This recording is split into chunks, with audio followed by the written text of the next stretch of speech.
Excellencies, colleagues, ladies and gentlemen, dear students, friends of RECONNECT.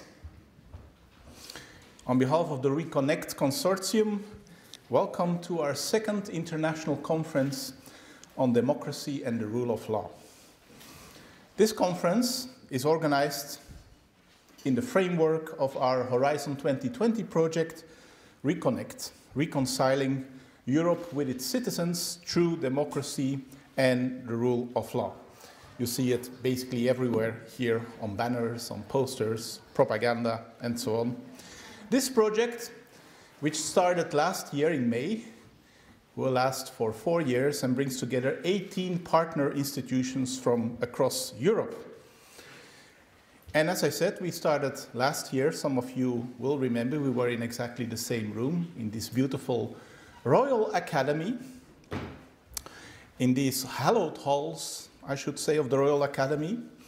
And 1 year of intensive research on democracy and the rule of law in Europe now lies behind us. We were working hard with our interdisciplinary consortium, a consortium that brings together more than 80 leading political scientists, lawyers, sociologists, historians, and many more. Yesterday, we had a very intensive day in Leuven because we had our first periodic review as a project with independent experts and so on and so forth, led by our project officer, who I also greet here to our conference, Paloma. And one of the comments, if I may share that with you, it's not very confidential, I think, is that the idea was we were doing really, truly interdisciplinary work. And that gave cause to some surprise, because apparently it doesn't happen all the time, because the experts really said, you know, it seems that the lawyers and the political scientists are even talking to each other.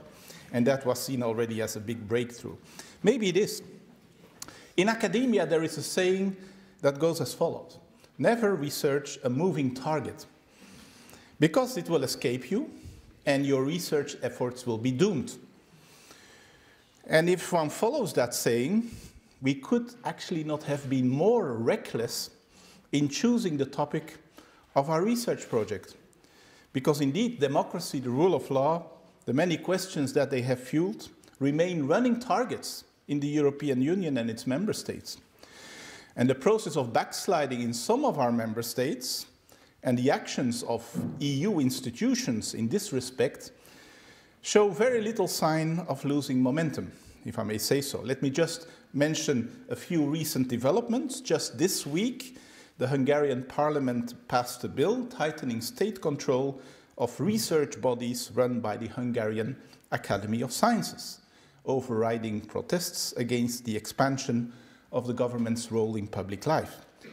Last week, Monday, the 24th of June, the European Court of Justice ruled that the Polish legislation concerning the lowering of the retirement age of the judges of the Supreme Court is incompatible with European Union law, as it, and I quote from the judgment, undermines the principle of the irremovability of judges, that principle being essential to their independence. End of quote.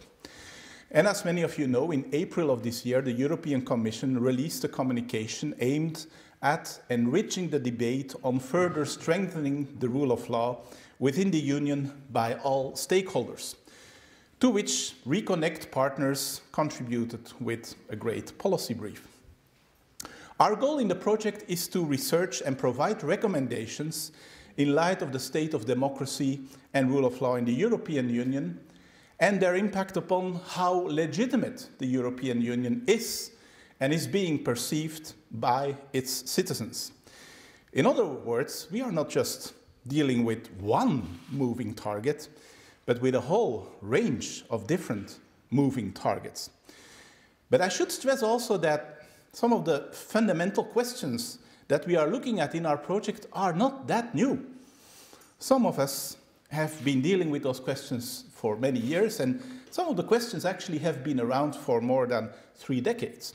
Let me give you some examples. First, should the European Union further develop into a more fully fledged sovereign entity, with a more sovereign parliament, with a more federal-like order, the F word, remember?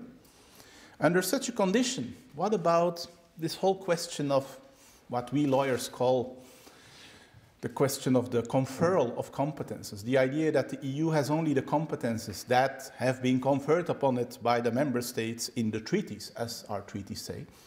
Or should the Union develop something of a competence, which will allow it to take also, for instance, more coercive action against rule of law backsliding? Second of those fundamental questions that has been around with us for quite a while, is the EU more legitimate when it operates along the lines of the supranational, or if you wish, community method of working, la méthode communautaire, remember? Or rather through intergovernmental means? When member state governments set up new entities and mechanisms dealing with some hardcore EU competences, but entirely outside of the EU treaty framework, like in the case of fiscal and economic policy, how does this affect the legitimacy of European policies? Speaking of democratic legitimacy and accountability for this EU, this deeply integrated, multi-layered body politic, is it possible to identify a third way? For example, a more consolidated system of interparliamentary cooperation between the European Parliament and national parliaments in member states. These are just a few of the fundamental questions that have been with us for a while, but they do remain highly relevant for our current understanding of the European Union as a democratic construct. In fact, the political events earlier this week in Brussels have shown again how essential these questions are. Both the European Parliament and the European Council have claimed to be kingmakers, or maybe I should say queen-makers, in the nomination of top leadership positions in the European Commission and other institutions. But RECONNECT, and now I go to the future agenda because we have just done 1 year, there's still 3 years ahead of us. RECONNECT will also in the near future focus on a number of other challenges, such as the migration, security, and sovereign debt crisis, which have hit the Union in the last decade. And we all know the EU and its member states try to tackle and respond to these crises, but how does the record look like? If we look at the policy responses to these challenges, especially through the lens of these principles of democracy, rule of law, and the other fundamental values of the EU, like solidarity, like justice, like human dignity. How do these responses look like? Well, for instance, how do the EU's measures in the aftermath of the migration and refugee crisis, 2015-2016, how do they measure up to this beautiful principle?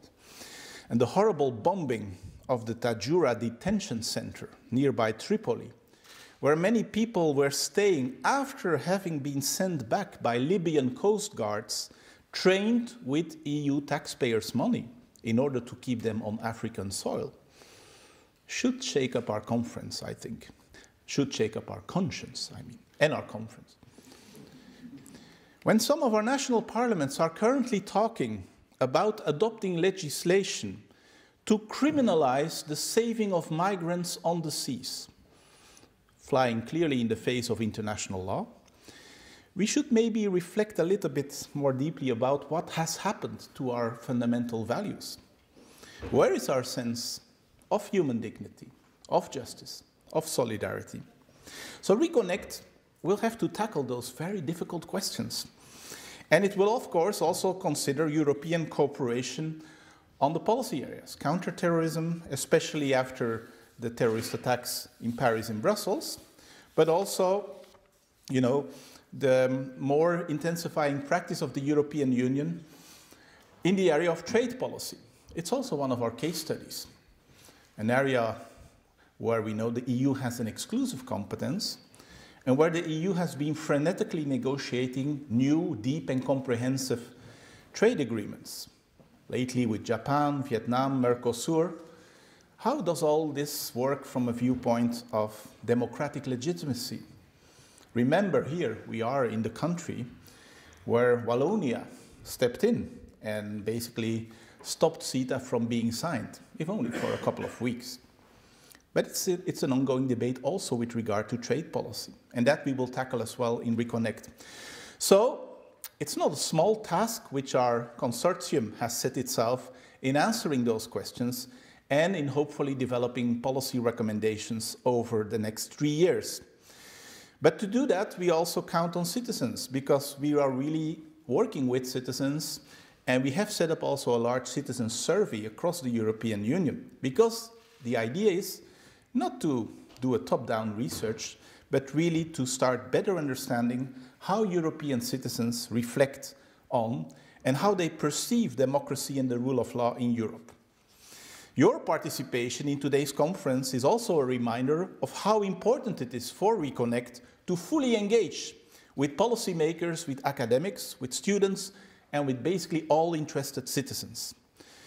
Over the last year, we have also contributed to the ongoing debates through the many events which we organized and the many written contributions of our partners. We have held workshops and panel discussions in Italy, France, Norway, and Spain, a string of high-level lectures in Brussels in kind cooperation with the Norway House. And these events have focused, for example, on identifying key legitimacy challenges in the EU, the European elections, the rise of populism, the rise of democratic and rule of law backsliding, the impact of Brexit for European democracy, and the democratic accountability challenges of fiscal and economic governance. Many other workshops and events will follow in the course of this year and next year, including events organized by RECONNECT partners in Herzliya, Lille, London, Amsterdam, and Gdansk. I should also stress that we are organizing a whole series of webinars on specific topics covered by the project and open for participation by anybody from wherever on this planet. And those webinars remain accessible afterwards through our website. Next to this, you may have already seen in the beautiful so-called marble room where you had your lunch, that there is a whole table with lots of things on display, working papers, policy briefs, blogs, all kinds of documents that are available here in a printed version as well. And alongside all these things, the journal articles, blogs, and so on, there is now also a first book going to appear in December of this year. There will be an edited volume on the 2019 European Parliament elections. Excellencies, colleagues, ladies and gentlemen, democracy dies in darkness. This is the newly established motto of the Washington Post, and it summarizes in stark terms what the alternative to democracy may look like. Rule of law backsliding and the overcoming of constitutionally guaranteed rights and freedoms contributes to the demise of democratic practices and structures. They lead to the fraying of checks and balances and the gradual decline of free media and journalism, ultimately culminating in illiberal or defective democracies or even the rise of autocratic regimes. Quite clearly, RECONNECT alone will not be able to save the rule of law, nor can it save democracy as a project. But our aim is to engage and to make a meaningful contribution to identifying ways in which the European Union can reconnect with its citizens through democracy and rule of law. And our conference today, including our two prominent keynote speakers, the many interventions on our two policy roundtables, and of course, all of your active involvement as participants, all of that captures this objective in an excellent manner. And that's why I really wish you a very interesting and stimulating conference. Thank you very much.